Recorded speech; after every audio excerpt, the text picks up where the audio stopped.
Incredible £30,000 in tax-free cash. Our biggest cash prize of the year so far. With an extra £30,000 in your bank account this year, you could take the ultimate financial holiday and send some of those day-to-day financial stresses packing. £30,000 could get you those nagging home improvements done, buy that brand new car, or just enable you to kick back and relax for the rest of the year. For another chance to win £30,000 in tax-free cash, text CASH to 63232. Text costs £2 plus one standard network rate message. You can enter online at gbnews.com/win. Entries cost £2. Or post your name and number to GB07 PO Box 8690 Derby DE1 9TT. UK only. Entrance must be 18 or over. Lines close at 5 p.m. on the 30th of August. Please check the closing time if listening or watching on demand. Good luck. Hi there, I'm Michelle Dewberry and I'm going to take a second to tell you all about my show, Dubes & Co. We start off with the issues of the day. We then bring in both sides of the argument. We get rid of the disrespect. And then you throw me into the mix. And trust me, I'll tell it exactly how it is. And then, of course, the magic ingredient, you at home. We mix it all together and what have we got, in my opinion, the best debate show in town. Monday to Friday, 6 till 7 on GB News, Britain's news channel. Good afternoon, Britain. Your lunchtime update on the stories that matter across the UK.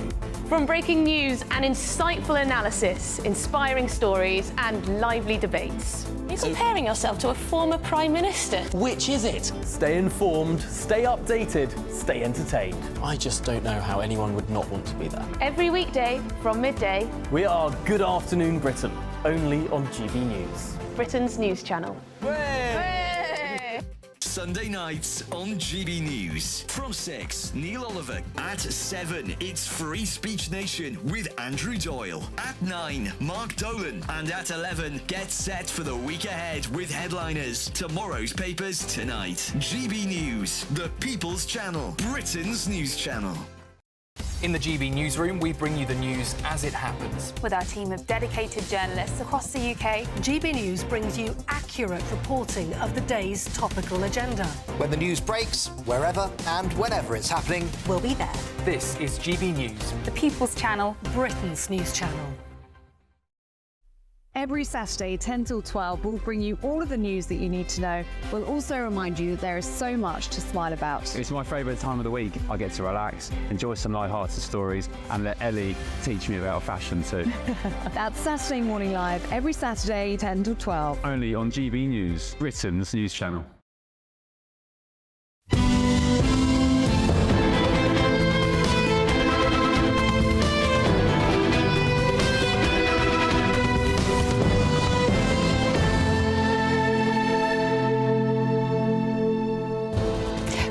I'm Bev Turner, standing in for the one and only Neil Oliver on GB News TV, radio and online. Coming up on the show tonight, with Labour back in power, are you as scared as I am about seeing Tony Blair exerting influence centre stage? What is he up to? And did the public vote for Starmer without knowing that they were getting Blair? We're going to be debating the divisive VAT on private school fees as well as that. Now, I'm also going to be joined by an incredible man who's about to undertake one of the world's most extreme adventures. Ash Dykes is heading to the Amazon rainforest to explore one of the most remote and dangerous parts of the world.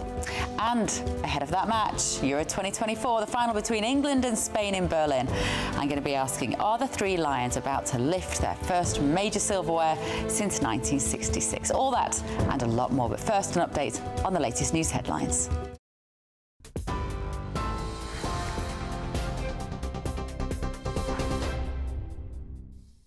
Very good evening to you. The latest developments from the US first, and we now know the victim who was shot and killed at last night's major Trump rally has been confirmed as a volunteer fire chief. The 50-year-old was killed as he dived onto his family to protect them from the hail of bullets. In the last few minutes, Pennsylvania's governor has been addressing the media in the US, where he has called on leaders to bring down the political temperature and prevent their growing rhetoric.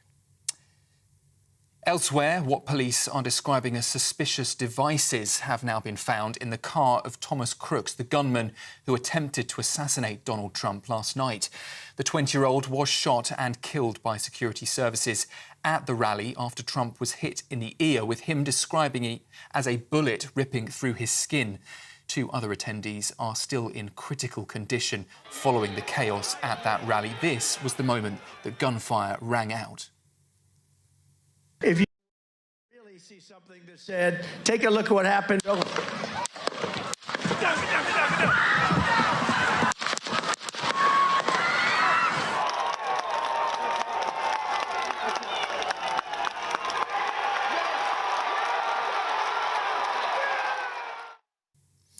Here, Prime Minister Sir Keir Starmer is among world leaders who have now condemned last night's attack. He says he's appalled at the news.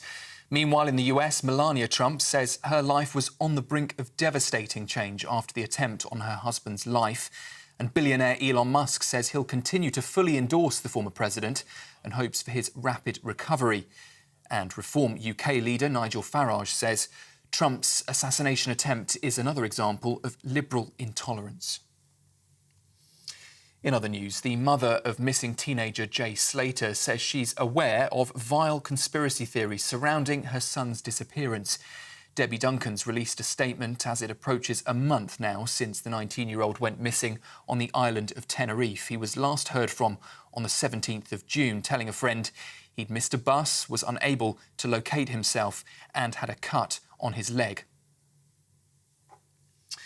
The Princess of Wales has arrived and now handed out the trophy at the men's Wimbledon final today alongside her daughter, Princess Charlotte. Princess Catherine presented that trophy to Carlos Alcaraz following his 3-set victory against Novak Djokovic on centre court.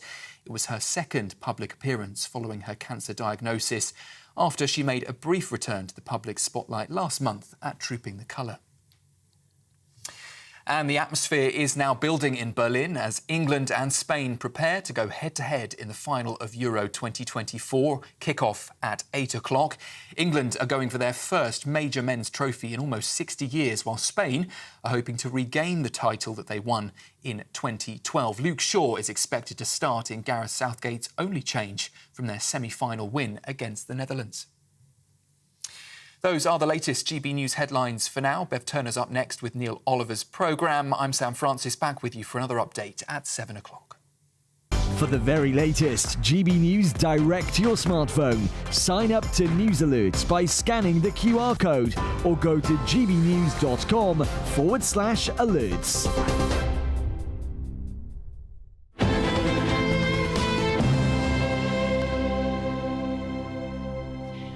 Welcome to Neil Oliver's show with me, Bev Turner, while Neil is on holiday. So our first topic this evening, former Prime Minister Sir Tony Blair and whether his influence is set to rise under this new Labour government. Blair's already been in the headlines this week, suggesting that Labour will have to raise taxes by more than £50 billion if they cannot increase productivity, and also asking Britain to embrace, you guessed it, digital ID. So is this a welcome return to the spotlight for a respected former leader, or a very unwelcome blast from the past? Well, joining me to discuss this from Navarro Media, Aaron Bastani, and the political commentator Dominique Samuels.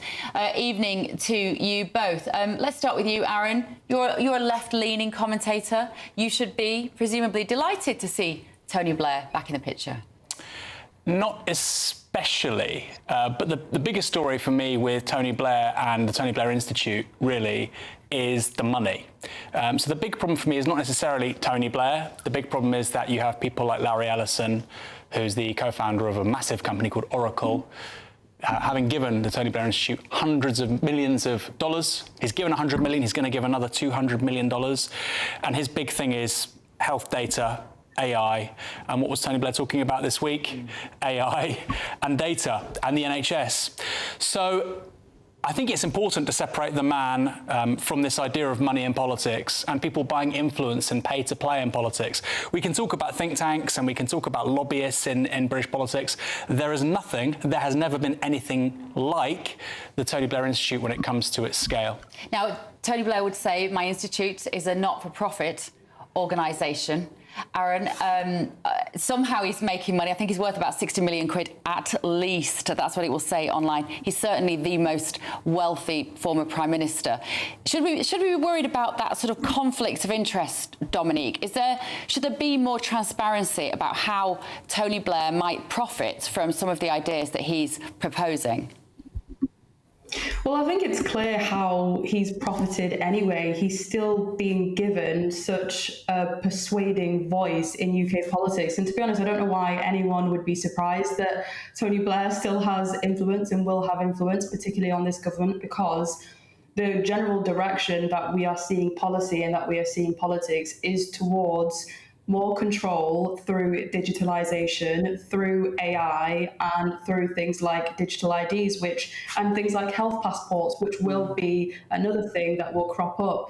Keir Starmer's government is simply more of a palatable face to actually push those agendas forward. So whether or not people like Tony Blair are put at the forefront of these kinds of policies, these decisions have already been made as far as I'm concerned. And did Tony Blair really ever leave government? Because we're still debating over the same issues, and yet policy is still going in one direction, and one that I believe is about more state control. And Tony Blair's even alluded to that, saying that Keir Starmer essentially needs to be more of a CEO, which essentially means he needs to stop listening to people, which I think is a very dangerous comment to make when, we're supposed to be apparently a democracy. Two interesting points, actually, Aaron, to pick apart there a little bit is, does Keir Starmer know that he is there to enact the will of Tony Blair, I guess, is question one. But also question two, I guess, when we talk about this centralisation and this control via digital and technical means, will people not want that? Because there will be some people who really want the state to make decisions for them and not let them have to make those decisions for themselves about, say, their health and what medication they should take. It's an interesting one. There are many policies which I could go either way on. It depends who's in charge and what they want to do with it. So, for instance, take North Sea oil. I'm opposed to drilling oil and gas in the North Sea. Why? Well, under the Tories, I think they probably would have just wasted it on a bunch of stuff. They probably would have given some tax cuts to some people who I don't necessarily think deserve tax cuts.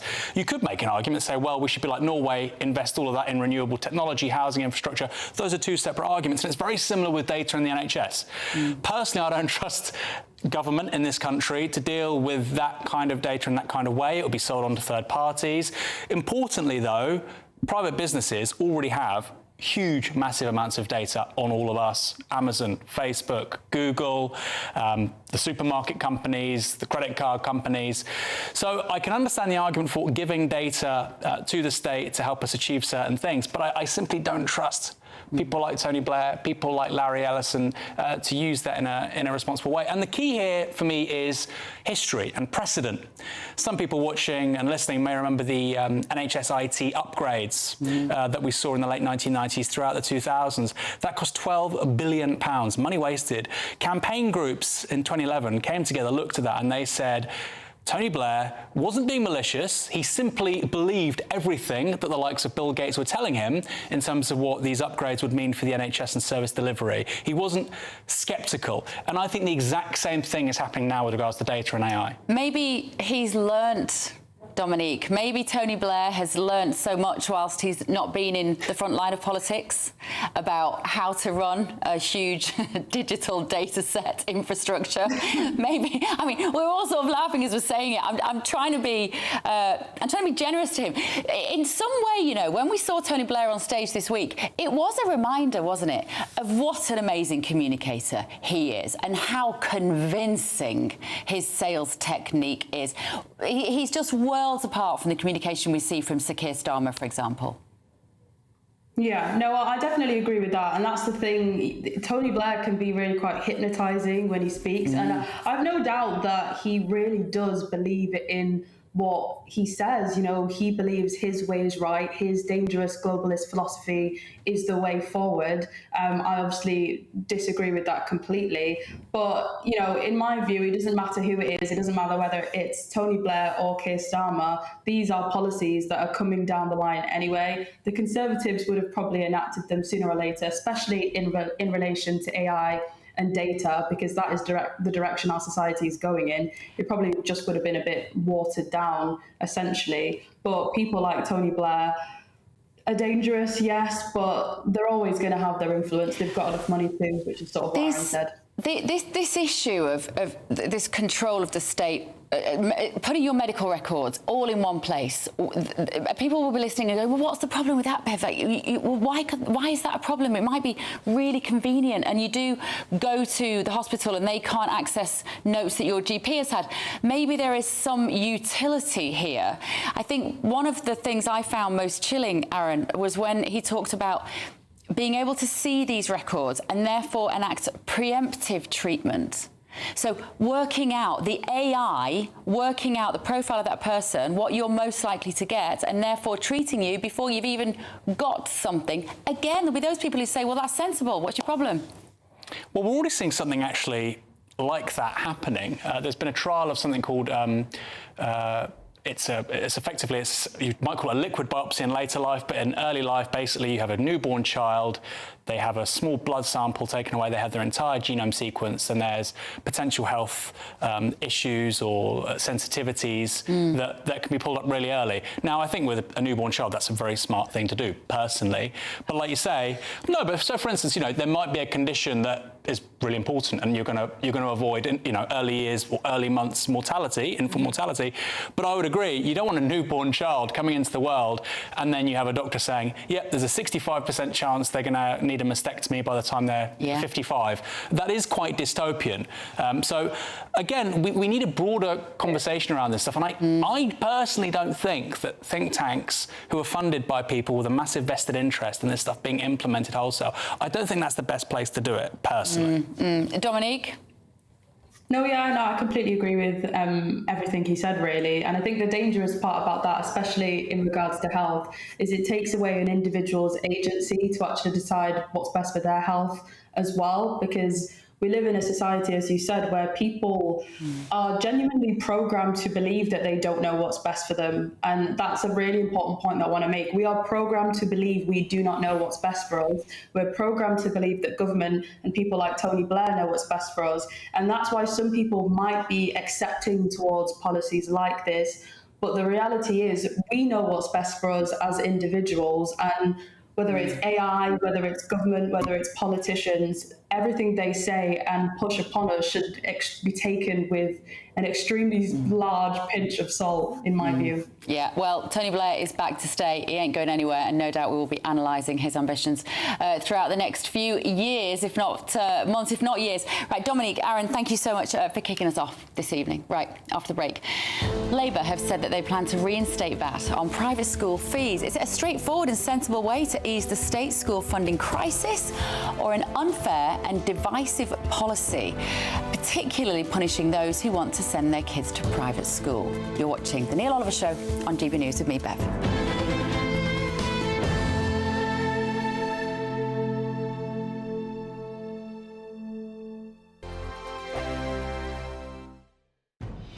Good afternoon, Britain. Weekdays from midday. Now, time for the best part of the show, our Greatest Britain, where we share amazing people who do amazing things. And this week, that is Dr. Leo Cheng and the Reverend Hilary Cheng.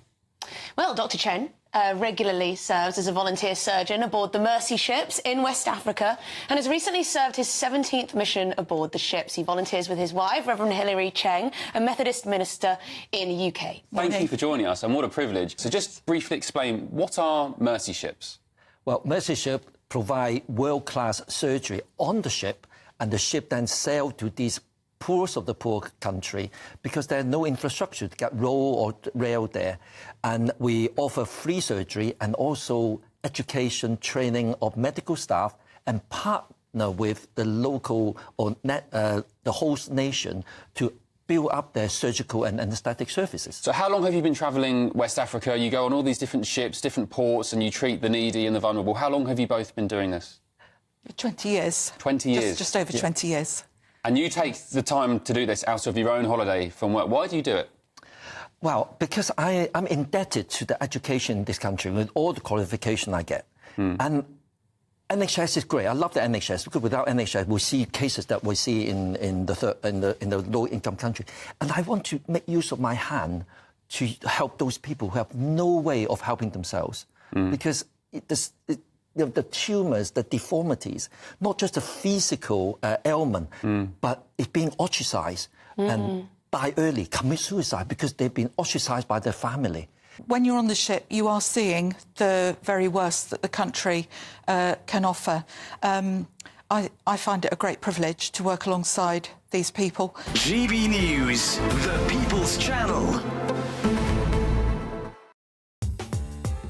I'm Christopher Hope. From pop stars to politicians, I'll interview anybody in a pub who's got a political opinion. Join me every Friday on Spotify, Apple Podcasts, YouTube or gbnews.com, or wherever you get your podcasts. This is GB News, the People's Channel. Every Saturday, 10 till 12, we'll bring you all of the news that you need to know. We'll also remind you that there is so much to smile about. It's my favourite time of the week. I get to relax, enjoy some light-hearted stories, and let Ellie teach me about fashion too. That's Saturday Morning Live, every Saturday, 10 till 12. Only on GB News, Britain's news channel. In the GB newsroom, we bring you the news as it happens. With our team of dedicated journalists across the UK, GB News brings you accurate reporting of the day's topical agenda. When the news breaks, wherever and whenever it's happening, we'll be there. This is GB News, the People's Channel, Britain's news channel.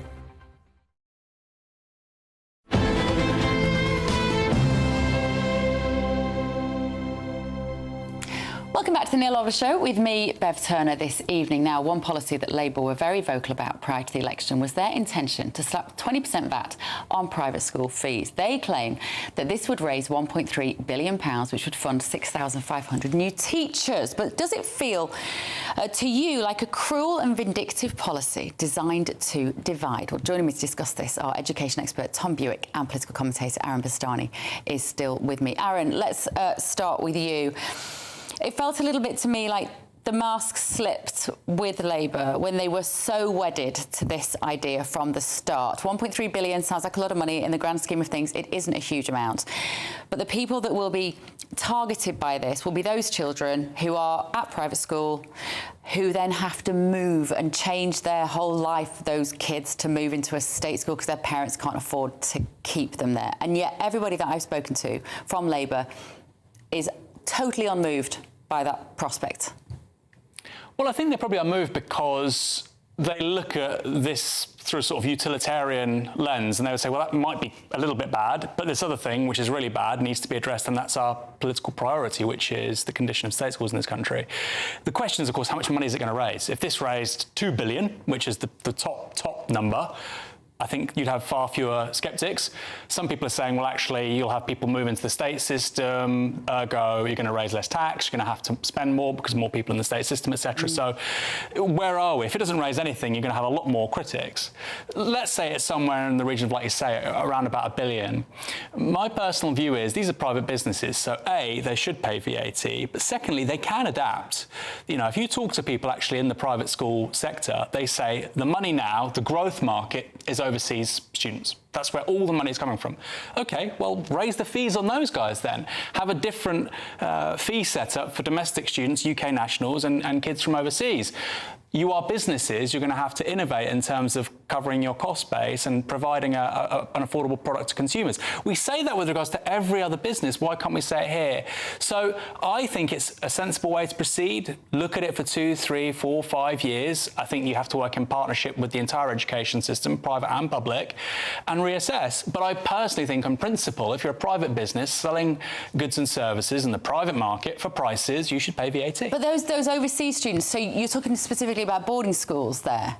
Is that what you mean? So kids who... Overwhelmingly, yeah. Kids who are sent over from Dubai, the parents live in Dubai, Hong Kong, wherever, they send their children to boarding school here, commonly, and you think they should be charged more because they aren't living here? Well, I don't know, but I would say on an ad hoc, basis, I think these are businesses. I think many will be able to absorb the cost. Some are going to struggle to absorb the cost, right? And I think that's what we're going to work out over the next several years. Some are going to struggle to cost.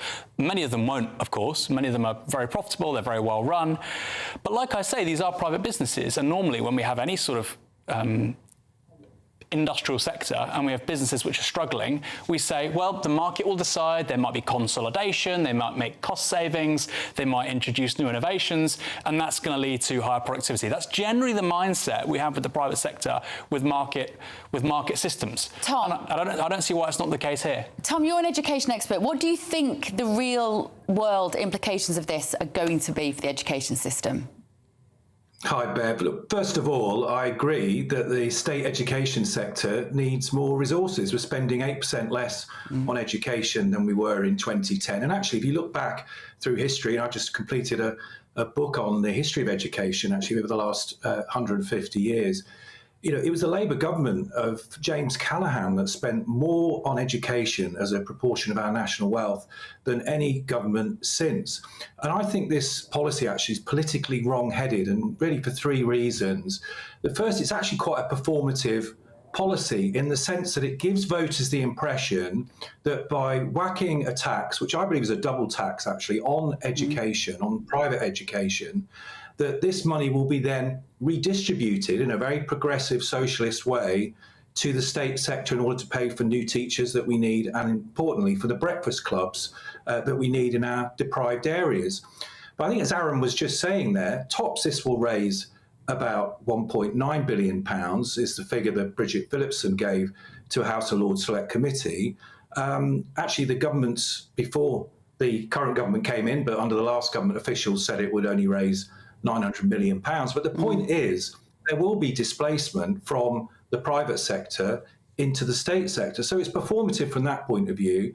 It's a double tax in that, again, Aaron says, well, these are private businesses. Actually, most are incorporated as charities, and charities don't pay on a lot of these kind of services that they deliver as part of their charitable objects. And one of the things I'm worried about, someone that's been a CEO of several charities over the years, is that this is going to open a whole Pandora's box where actually charities are going to have to start charging VAT on more of the things that they offer for public good. And just finally, why actually this is a wrong-headed policy politically, it does nothing about the class ceiling in our country. The permanent secretaries of Whitehall, 60% of them went to private schools. 65% of our judges went to private schools. Where in this policy is the progressive nature that will actually lead to a redistribution of opportunity and not just going on a raid of middle-class parents who can afford to send their kids to private schools? It's such a good point, Aaron, because the billionaires who can afford to send their children to private school, the multi-millionaires, they will not be touched by this 20% VAT. So what you're going to get is those parents who often have help from grandparents as well. Now, the doctors, the lawyers, the professions, if you like, who have spoken to Granny and Grandad and they've said, you know what, we're not going to leave you so much in our will, but we want to put this into the kids' education now. Those families are the ones who are going to be hit by this. It's almost like if it's not broken, don't fix it. This sort of two-tier system is ideologically, of course, fundamentally. Of course, it's sort of wrong in inverted commas that you can pay to give your child an advantage in life. If I had my way, I'd wave a magic wand, close all the private schools, but raise the standard beautifully of all the state schools. Wouldn't that be a utopia that we could live in, where they all had football pitches and swimming pools and, you know, amazing after-school care?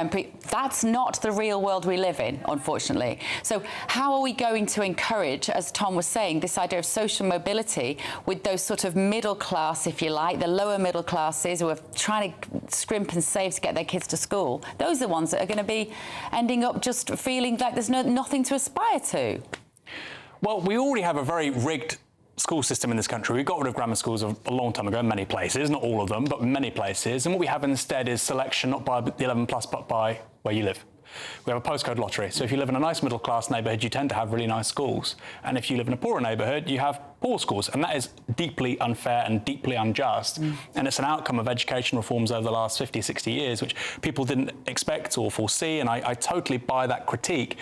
But like I say, the middle class in terms of those state schools generally gets a decent deal. In terms of the people that can't afford to stay on with regards to these particular institutions, again, I understand, but the point is, what other private enterprise doesn't have to pay VAT? Now, some people say education is a public good, it's very useful. I mean, so's so's, renovating a house. There are lots of public service. So's feeding somebody, right? Tesco does stuff which is really useful for us. It means that when you go out, you can buy bread and eggs and milk. That's really socially useful. If we didn't have that network of logistics and food distribution, we'd be in trouble pretty quick. But we pay VAT on it. So I just, as a purely, it's not about even necessarily, you don't have to go to fairness. You don't have to go to all those places. You should just say it's a business. There's prices involved, there's a market system, it's voluntary. Why aren't they paying VAT? Personally, I would actually introduce VAT on everything except food. That includes books, printed matter, kids' clothes, people might get upset, and I would bring it down. I think ideally VAT should be lower than it is, but the fact is, you have something which is a for-profit market system, which is private schools, there should be VAT.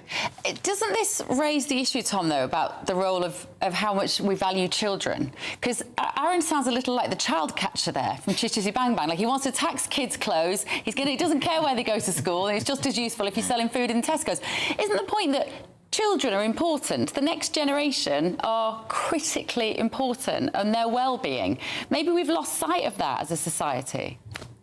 I think we have, and I think Aaron, frankly, has lost sight of that as well, as someone that I would consider he and I are both on the same sort of left-leaning side of progress. VAT is one of the most regressive taxes there is on poor and middle-income people. You've only got to talk to any standard economist and they'll tell you that. But just coming back actually to a really important point Aaron made about what would be a progressive education policy then in the state sector. He mentioned house prices. It's why, for example, if Labour was really being true to its roots, like, for example, Anthony Crosland's famous 1065 circular, when he was Education Secretary, that began that process of dismantling the segregation of the 1944 Education Act. That's why we got comprehensive education. We only have about 165 grammar schools left in the country.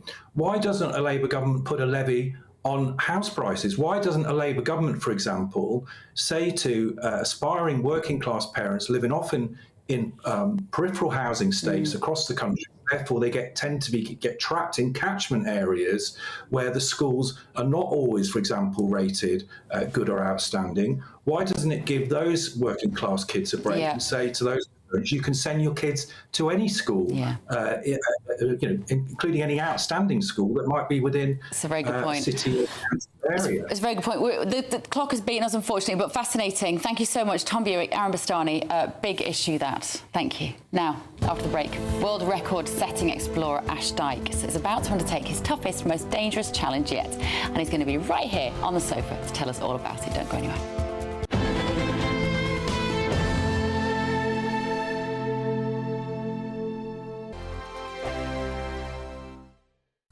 Hello there, good evening. This is your GB News weather update provided by the Met Office. Many of us are ending this weekend on a reasonably calm note.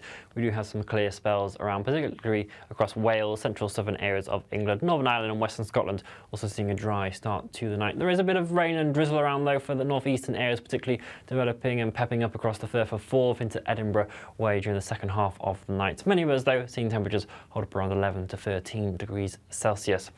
For your early morning rush hour then on Monday, there will be a little bit of cloud around, certainly for the northeast of Scotland, some drizzle underneath all of that, perhaps some misty, murky conditions, particularly around some coastal areas. But generally further towards the west, there will be some quite bright sunshine first thing. Still, though, that drizzle perhaps lingering through the central belt. Northern Ireland getting off to a pretty fine start for this new working week, some sunny spells in there, and also for parts of northern England it will be much brighter compared to recent days that we have seen, feeling a touch better here. For the far south though, it is this area of rain that we have our eyes on. This will be turning very heavy very quickly as we head throughout the morning, with some thundery downpours, possible torrential rain. There could certainly be some difficulties on the roads and travelling, so do take care here. And there is a rain warning in force for southwest England and Wales throughout much of Monday.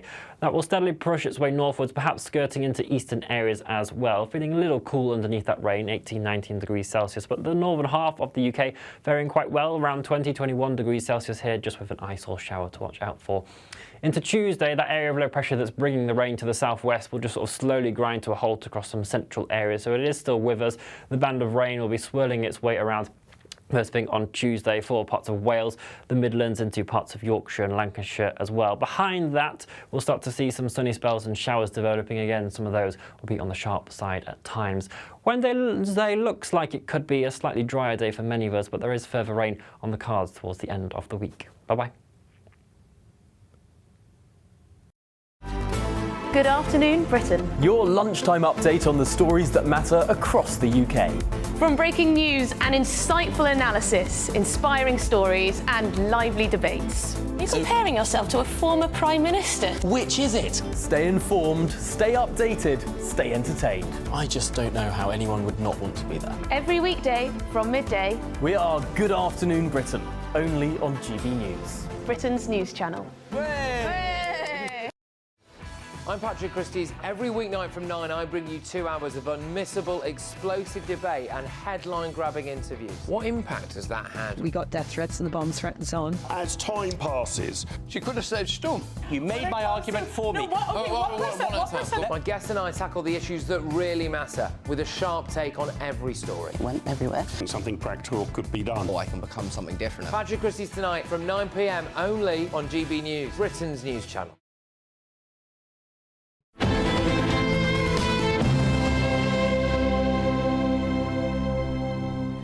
Welcome back to the Neil Oliver Show with me, Bev Turner. Now, Ash Dykes is an explorer, extreme athlete and motivational speaker who's already trekked from west to east Mongolia, become the first person ever to hike the length of Madagascar, and became the first person ever to trek along the Yangtze, Asia's longest river. However, his latest record attempt may be his most daring and dangerous yet. Have a look.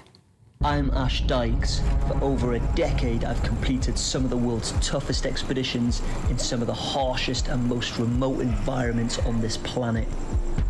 You've achieved a world first. And despite some parts of the world being overcrowded, Hundreds of climbers all queuing to get to the peak of Mount Everest. there are still places nobody has been to. Some places so wild, even the animals don't know what a human is. Some places so inaccessible, helicopters are the only route in.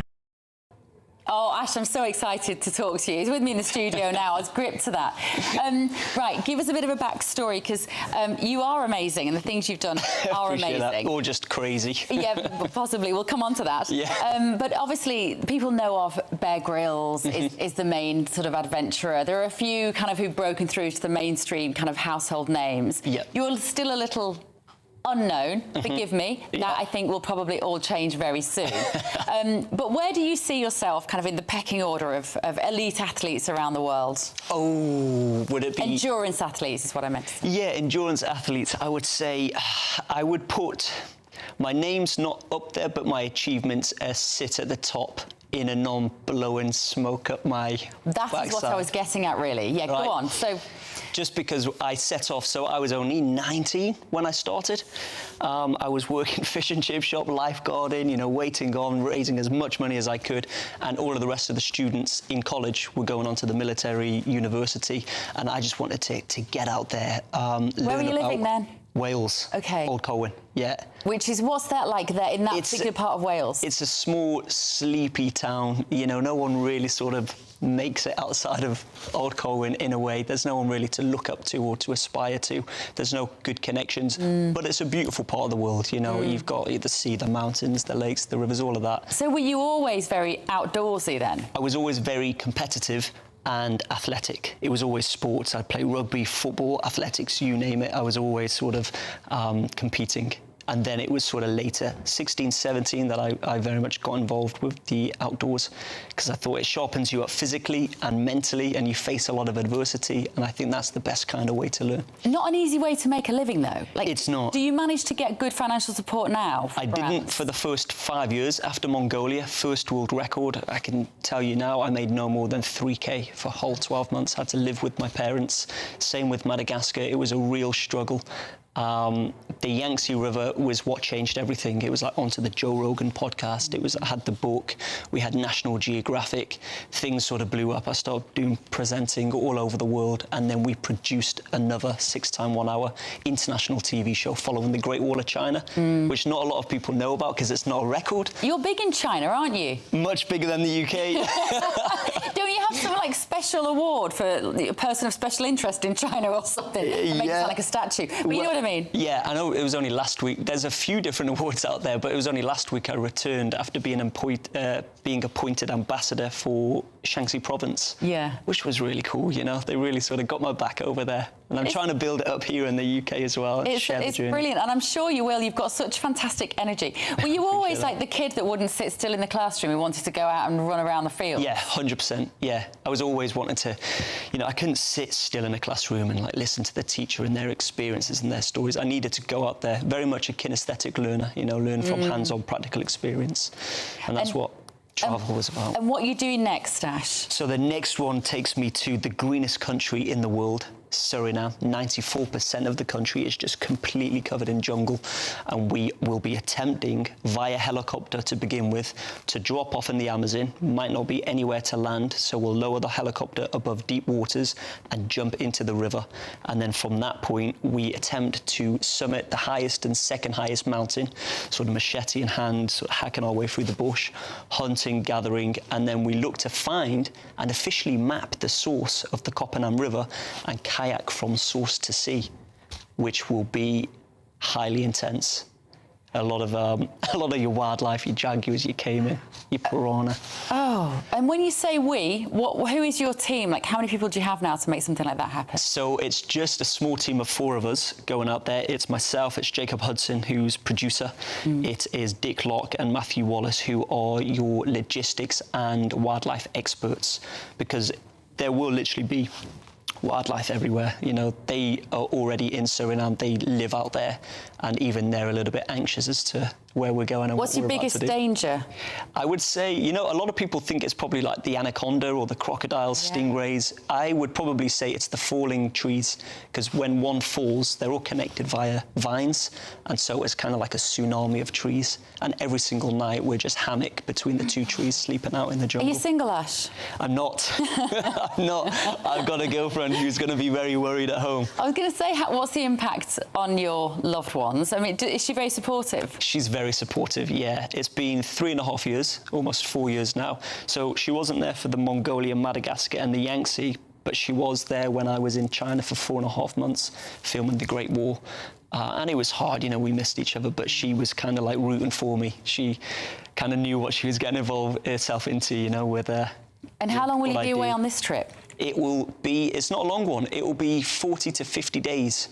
And so it's not a massive sort of 352-day like the Yangtze one, but the intensity is ramped right up. Any wrong footing, any wrong mistake, we're going to have to be 100% focused effectively. Will you have satellite phones? Yes. As long as they work? Yeah, Viasat and Globalsat have sent satellite communications, so fingers crossed with this one, we want to live stream every step of the way.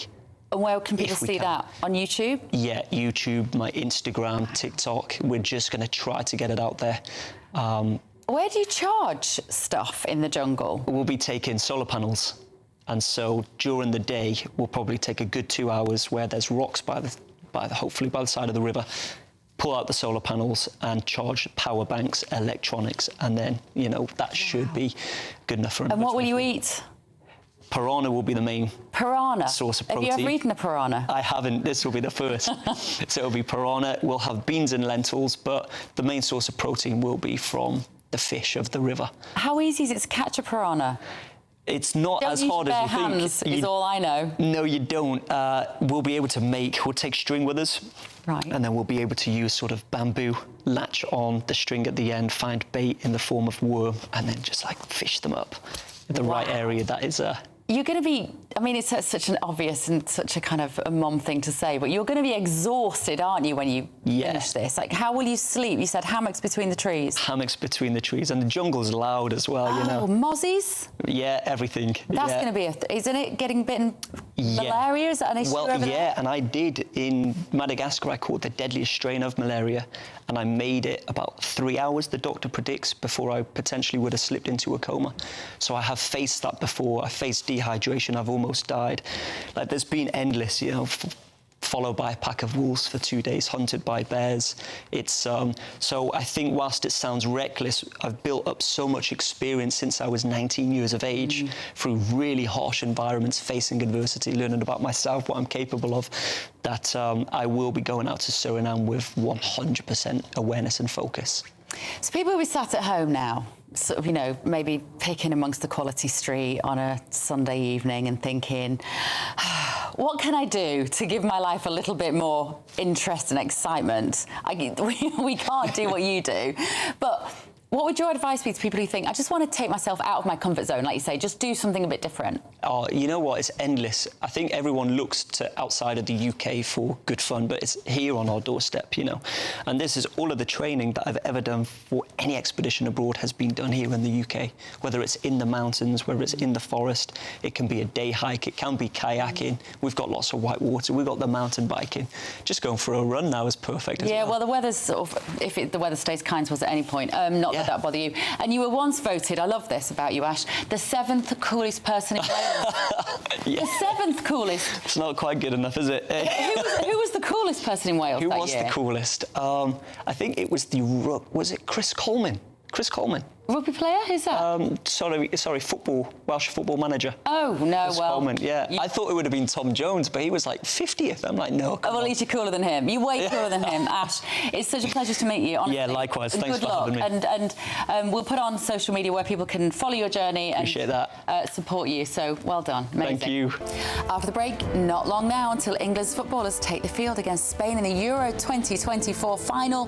Can Gareth Southgate's men finally come home with some silverware? We're going to be asking our reporter in Berlin. Don't go anywhere.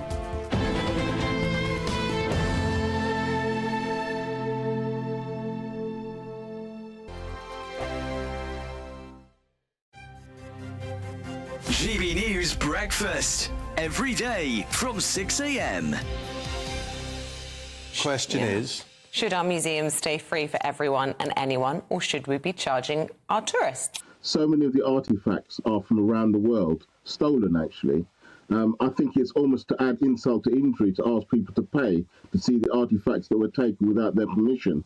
One of the things that the museum set itself up for is a kind of world heritage where you can see the stuff they took from your country free of charge, because the British state's willing to do that. Is one of the reasons why we hold on to many of the artifacts from around the world instead of giving them back. I mean, that's a noble argument, Wayman, but none of the other countries in the world that also contain artefacts from all over the world indulge in that, do they? We still have to pay to see anything that's come from the UK that might be overseas?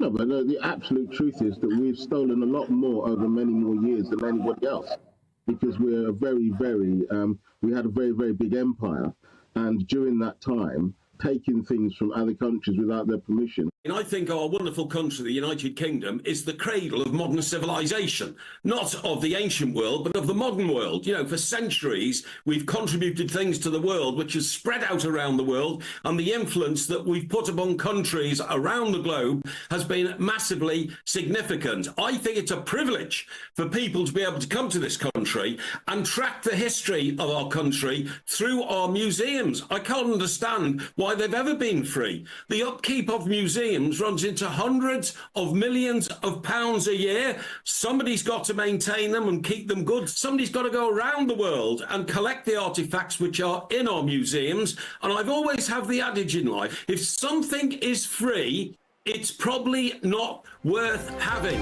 The People's Channel. I'm Christopher Hope. From pop stars to politicians, I'll interview anybody in a pub who's got a political opinion. Join me every Friday on Spotify, Apple Podcasts, YouTube or gbnews.com, or wherever you get your podcasts.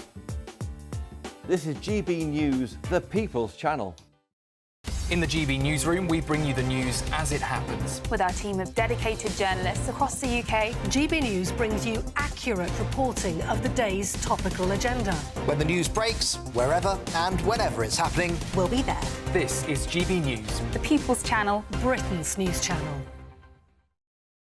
We're proud to be GB News, the People's Channel. And as you know, we always love to hear your views. Now, there's a new way of getting in touch with us at gbnews.com/your say. By commenting, you can be part of a live conversation and join our GB News community. You can even talk to me, Bev Turner, or any of the members of the GB News family.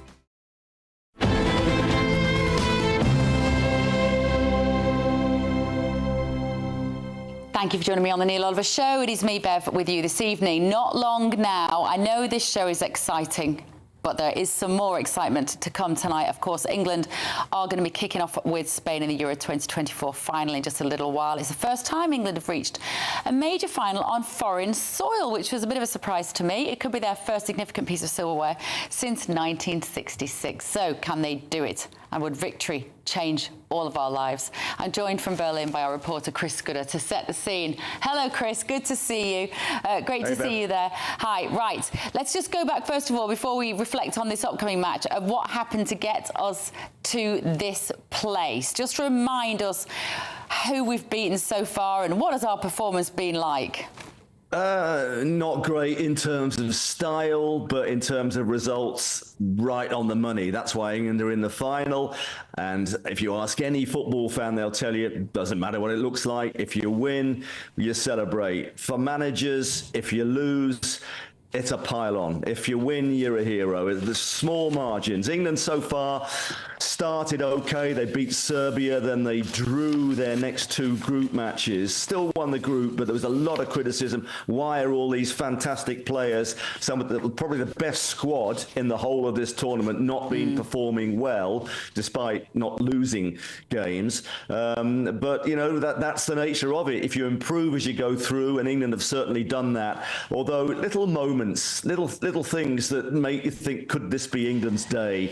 The first of those came in the first knockout round when they were seconds away from being knocked out by little Slovakia, who many people gave no chance at all. And 80 seconds from the end, Jude Bellingham, England's star, from Spain, from Real Madrid, with that incredible overhead kick, saved the day. Then Harry Kane won the game in extra time. Then it was the penalty shootout against the Dutch. England have been hopeless over the years at penalties, but they've started to turn it around with lots of preparation, lots of psychology. They won that. They scored all their penalties. They were fantastic against the Dutch. And then, of course, that was against the Swiss. And then it was the Dutch in the semi-final when we all had a heart attack, I think, when Holland scored so early on. But England saved themselves with an equaliser, controversial penalty, and then another little sign, perhaps, with another last-minute goal from Ollie Watkins, who was the substitute, came on. England won it by 2-1, and here they are playing in the final against Spain, who have been, in contrast, pretty much perfect all the way. They've beaten all the big teams: Croatia, Italy, Germany, France as well, who were the pre-tournament favourites. But they're up against the team now in England who are getting better and have got those stars. And psychologically, I think England are in a good place as we prepare for what is going to be a huge day. It's been sort of, these matches have been interesting, haven't they? For these like last minute, as you say, you're on the edge of your seat, and those sort of 90-odd minute goals. In your experience, Chris, you've had an esteemed career as a sports commentator and reporter.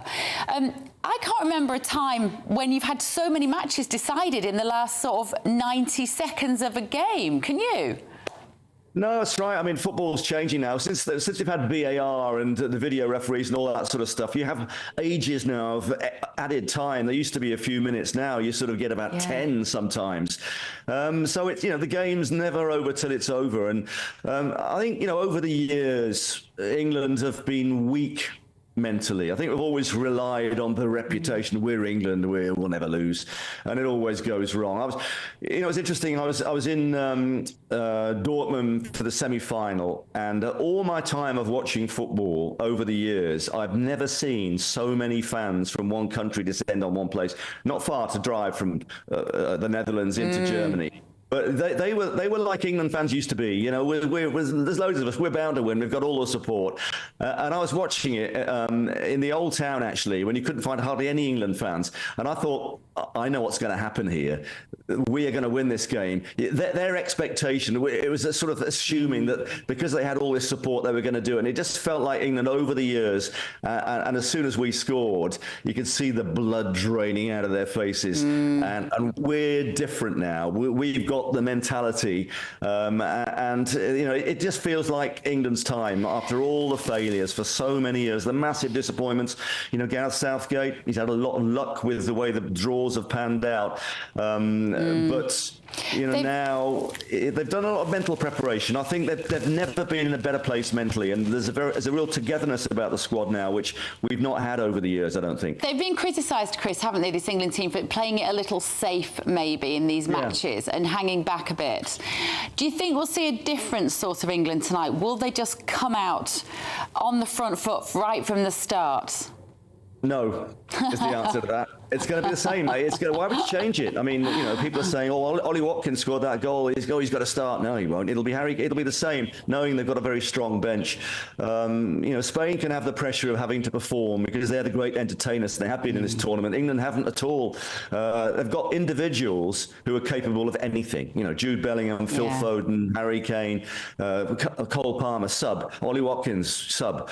It'll be the same, pretty much, almost certainly. And that kind of collective belief. I mean, Gareth Southgate, he's been sort of very calm, almost like he knows. Yeah. I mean, they cut it so fine, didn't they, in that game when Bellingham saved them. I mean, they believe. And I don't want to jinx it, Chris. I don't want to jinx it. We don't. But None of us do. It feels a little like at the moment in this country, we've had a summer of rain, nothing works, we're paying huge amounts of tax, we can't get anything treated on the NHS. But what boost would it mean to the country if we win this? And do you think it genuinely makes a difference to how we feel about where we live? Oh, absolutely, yeah. I mean, football's always, sport in general is, we are the greatest sporting nation on earth because we invented most of them. Let's not forget that. And football's coming home is the song. I'll tell you what, and this is another thing that sort of makes me think, how sweet would it be to win the title in Germany? Go back when that song came out, Football's Coming Home, 1996. It was in England. We all thought we'd win it. And who won it? But the Germans. And the Germans were singing, they were taking the you-know-what out of England. Fußball's coming home, they sang. And that hurt a lot for the England supporters. Fußball's coming home. Well, the boot's on the other foot. The Germans are out. They've been booted out. The Dutch have gone. England are in Berlin. There's a massive amount of people here, around the city. It's a fabulous place. Yeah. And... how sweet would it be? Oof, it'll be fantastic. Well, it would be. Chris, thank you so much. Thank you so much. Chris Scudder there for GB News out in Berlin. Well, hopefully, I mean, for me at least, maybe it will be a better situation than the semi-final because where I was on that evening, as the whole of the village turned on to watch the football, we had an electric blowout, power surge, and all the TVs went off. And in the end, me and my daughters had to sit in the car with the radio on and listen to the football sat in the car like it was 1940s. Anyway, I hope you get to watch the match tonight if that's what you want to do. Otherwise, keep it to GB News because obviously it will be entertaining here as well. That is it for our TV hour. But please stay tuned for the brilliant Free Speech Nation. We've got some extra content online, including a discussion about the disappearance of Jay Slater and what on earth is going to happen regarding Joe Biden and the presidential race. Don't miss that. Neil will be back with you next week.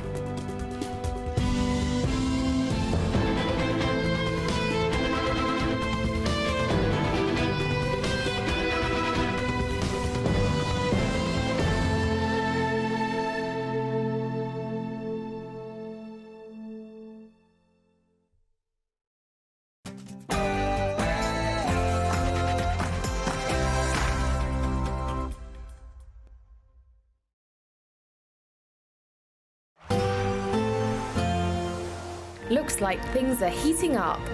Boxed boilers, sponsors of weather on GB News. Hello there, good evening. This is your GB News weather update provided by the Met Office. Many of us are ending this weekend on a reasonably calm note. We do have some clear spells around, particularly across Wales, central southern areas of England, Northern Ireland and western Scotland, also seeing a dry start to the night. There is a bit of rain and drizzle around though for the northeastern areas, particularly developing and pepping up across the Firth of Forth into Edinburgh way during the second half of the night. Many of us though seeing temperatures hold up around 11 to 13 degrees Celsius. For your early morning rush hour then on Monday, there will be a little bit of cloud around, certainly for the northeast of Scotland, some drizzle underneath all of that, perhaps some misty, murky conditions, particularly around some coastal areas. But generally further towards the west, there will be some quite bright sunshine first thing. Still, though, that drizzle perhaps lingering through the central belt. Northern Ireland getting off to a pretty fine start for this new working week, some sunny spells in there. And also for parts of northern England, it will be much brighter compared to recent days that we have seen, feeling a touch better here. For the far south, though, it is this area of rain that we have our eyes on. This will be turning very heavy very quickly as we head throughout the morning, with some thundery downpours, possible torrential rain. There could certainly be some difficulties on the roads and travelling, so do take care here. And there is a rain warning in force for southwest England and Wales throughout much of Monday. That will steadily push its way northwards, perhaps skirting into eastern areas as well. Feeling a little cool underneath that rain, 18-19 degrees Celsius, but the northern half of the UK faring quite well, around 20-21 degrees Celsius here, just with an ice or shower to watch out for. Into Tuesday, that area of low pressure that's bringing the rain to the southwest will just sort of slowly grind to a halt across some central areas, so it is still with us. The band of rain will be swirling its way around first thing on Tuesday for parts of Wales, the Midlands, into parts of Yorkshire and Lancashire as well. Behind that, we'll start to see some sunny spells and showers developing again. Some of those will be on the sharp side at times. Wednesday looks like it could be a slightly drier day for many of us, but there is further rain on the cards towards the end of the week. Bye-bye. That warm